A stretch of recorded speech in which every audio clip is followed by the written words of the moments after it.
Hello, welcome to 2.3.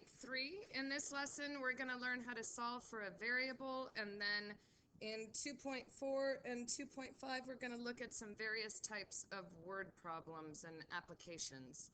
So when we solve for a variable, we use the same properties that we did in 2.1 and 2.2, solving for x.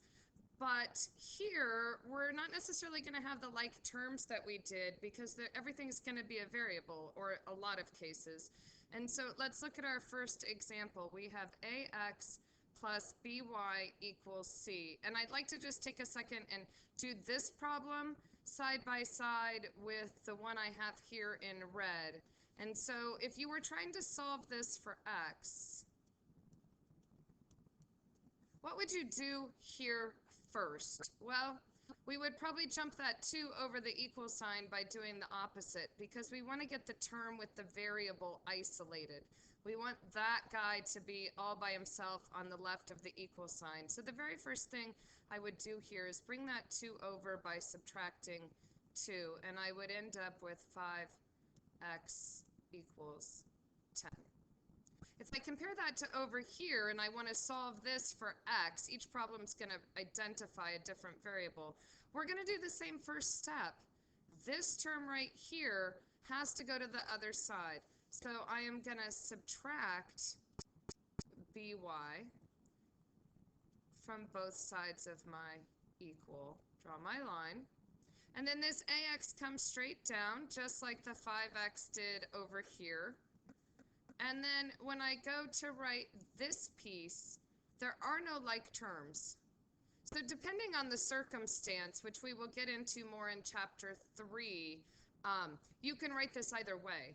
So for the moment, this is fine, c minus by. There will be other times where we will reverse that order. All right, and then let's go back over here and compare. What would I do next? 5x equals 10. Well, I'm going to undo that multiplication by doing that inverse function that takes that away, and we end up with a really nice x equals 2. What would I do here on the left-hand equation? Well, same thing. I have a multiplied by x, so to undo multiplication, I'm going to divide both sides by a. And so then just to rewrite my answer nicely, I would have c minus by over a. And there would be some circumstance where I would want to write that as two separate fractions. So another alternate answer would be that one right there. So these two forms of the answer are exactly the same, just it's going to depend as we build this skill, it will depend on what we're looking for, how we're going to write that. All right, so if you want to try one, you can pause right here. I gave one super similar to my first two examples. We're going to solve this one for y. So this is the variable we want to leave alone. And so that 3x is going to go to the other side. I'm going to subtract that 3x, subtract that 3x, because I want to get the term with the y all by itself on the left. And I'm going to bring this straight down. I'll change back to black here. Minus 4y equals negative 3x plus 10. Or 10 minus 3x. I wrote it differently. And then my very last step is divide by negative 4, divide by negative 4. And so you can leave your answer like this, minus 3x plus 10 over 4.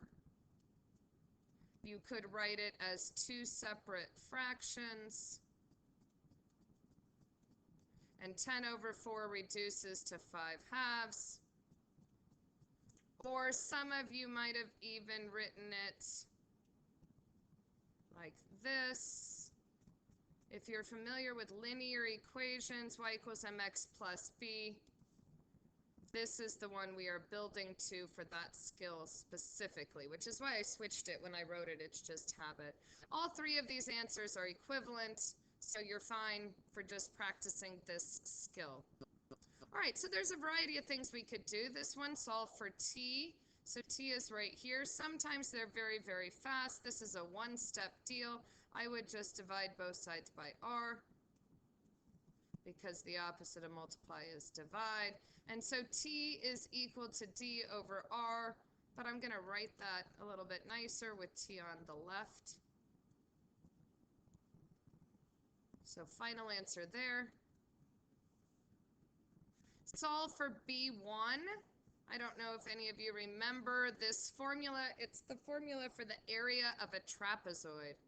So this is the first time we have this fraction right here, and the fraction is kind of in front of these parentheses. So I can certainly distribute that fraction, or I can clear it like we did in chapter 2. So I could just get rid of it right away by multiplying both sides of my equation by 2. And that's going to cancel that out. And so I have 2a equaling b1 plus b2 times h.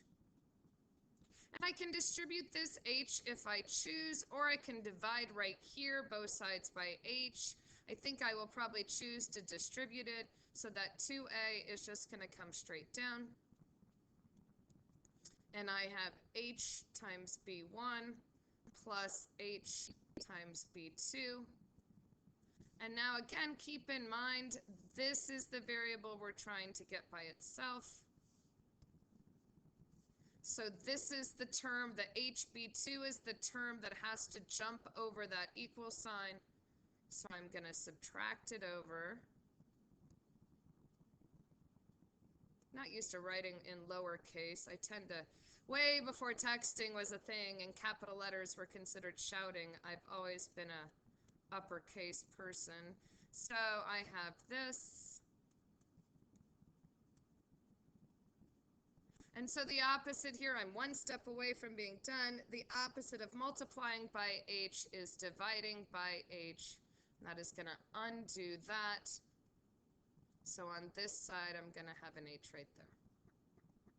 So if I want to rewrite my final answer nicely, I would have 2a minus hb2 over h. So that one was a little bit trickier for sure. We could look at things here that have squares and square roots, but since we haven't talked about that extensively, I do not think you're going to see that in this section or any of the homework here. So again, if you'd like to try one on your own, solve for w. W's inside this parenthesis here. I would probably start by distributing. So you can pause the video. I'm going to move that 21st.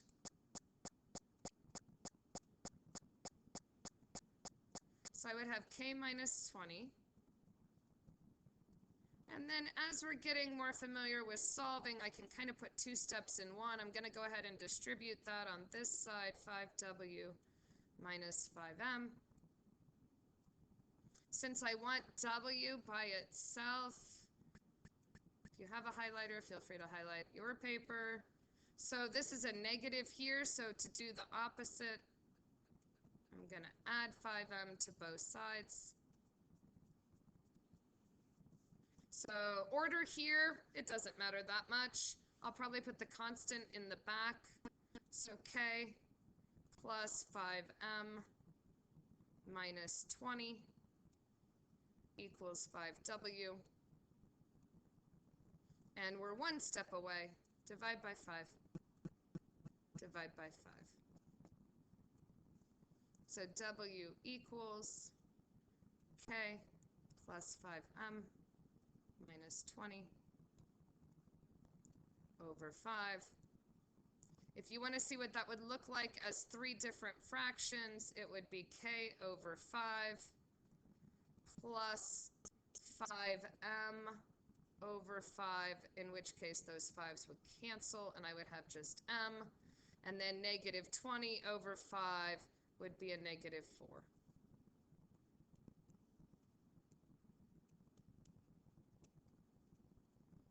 So this is a perfectly acceptable form of the answer. this is a perfectly acceptable form of the answer. And I hope you were successful. All right, I believe that is the end of that section. Yes. All right, so right into 2.4. So now we start looking at some various application questions. And so most of these revolve around percentages. So right here at the top of the lesson, I just want to do some reminders. To change a percent to a decimal, we move the decimal 2 places to the left. So always assume, unless it's already there, assume that that decimal's in the back. So if I move this 2 places to the left, I would get 0.3. If I move this 2 places to the left, 1, 2, you can see right here I kind of have this gap. I moved it 1, 2 places. So I have the decimal point right there, and I kind of have this swoop that's empty. So I would put in a 0 there as a placeholder. So 3% is 0.03. And then oftentimes students get thrown a little bit if there's a percent and a fraction. So the very first step here is to change that fraction into a decimal. Forgive my abbreviation here. So 1/4, 1 divided by 4, if you don't know it's 0.25, put it in your calculator. 1 divided by 4, and it will give you 0.25. So this becomes 7.25%. We haven't changed the percentage yet. It's still a percent. We just changed the fraction to a decimal, and then move it 2 places, swoop it over. See that you have this gap right here, and so the final decimal is 0.0725. All right, so what are we going to do with these percent problems? Well, at first we're going to look at kind of what we call of/is questions. And so the key words here, of always, always, always means multiply. Is the equal sign. And when you see the word what or what number or find the number, that is where your variable is going to go, your x, your n, whatever you want to call it. So here we go. We're going to look at 3 different types because there's only 3 possibilities. What is 11%, change it to a decimal, times 49? What is 11% of 49? And this morning I'm in my classroom, so I have a calculator a little bit more handy. Oh, I lost my little guy. All right, x equals 5.39.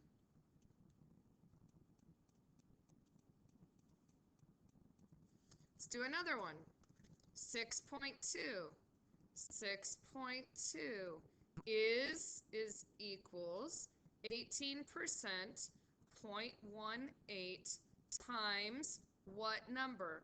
The what number is your x. I don't necessarily need parentheses here because the of is going to be, the multiply is implied right when I just put that x right next to the number. So this is our setup. Divide by 0.18 to get rid of that multiplication, divide by 0.18. And so x equals 6.2 divided by 0.18 is 34.4 repeating. And so to do a repeating decimal, you just put that bar. If you were just going to approximate that to 34.4, that's perfectly fine. You wouldn't round up. So you'll just have to read the instructions on My Math Lab, see what they, sometimes they're very specific. Take it out to 2 decimal places, just round to the nearest tenth, whatever it happens to be. All right, what percent? So now the x is going to go right here. It'll probably end up being a decimal, and we'll change it to a percent at the end. Of, so times 96 is 16, so is our equal.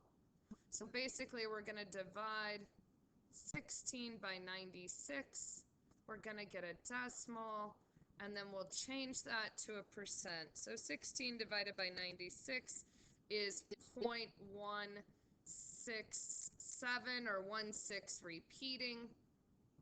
So when we move that decimal over twice, we get, because if we move it, let me back that up for you. If we move it 2 places to the left to change a percent to a decimal, then we need to go the other way and move it 2 places to the right to change the decimal back into a percent. And so we're at about 16.7%, or you could just round to 17%. It depends on the problem and what the instructions are. So that is one example of each type there.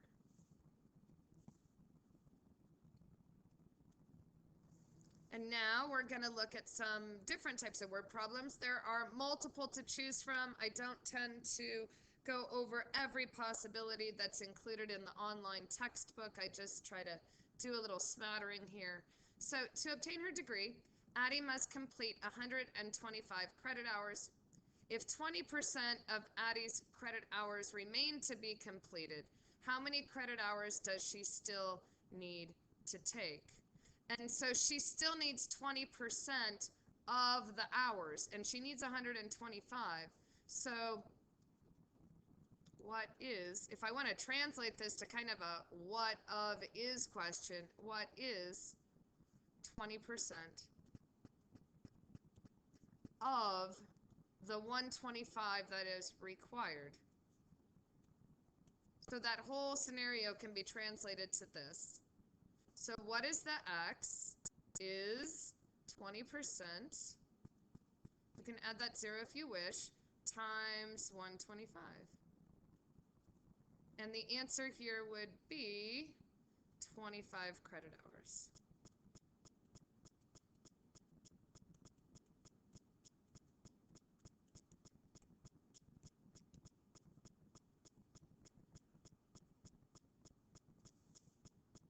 All right, let's look at a different one where the x's and the ofs and the is works out a little bit different. Peyton Manning completed 395 passes. I got this right out of the textbook. It's just a random problem from the text, so I don't know what year this happened. This is 66.2% of his attempts. How many passes did he attempt? So it sounds like the attempt, how many did he throw for? It sounds like this is where the x goes. So 66.2% of the thing we don't know turns out to be 395. So 66, you don't have to translate it to the what and the of and the is if you don't want to. 66.2% of what number? Before it was a hashtag, it was the number sign, is 395. So I'm going to change this to a decimal, move it over twice, 0.662. The what is going to be the x is 395. Divide both sides by 0.662. So in your calculator, you're going to go 395 divided by 0.662, and we get approximately, I'm going to round that up to a nice number because you can't really throw for part of a number. So it turns out to be 596.67, and I am going to round that up to 597 attempts.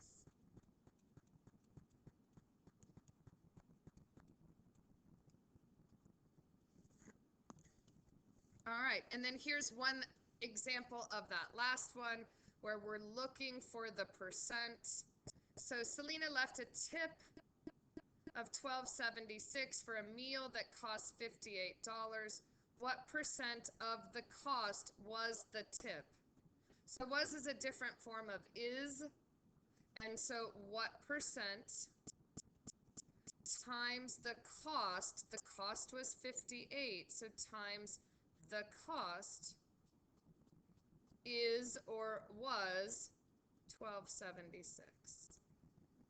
Divide both sides by 58.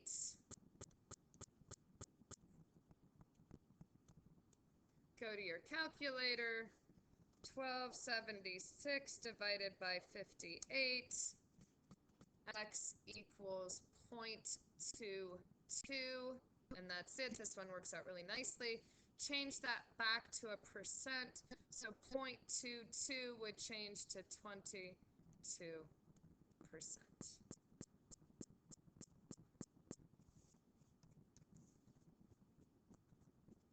All right, and that wraps up 2.4. And so I'll pause this so that we can kind of separate things. So I'll do 2.5 in a separate video.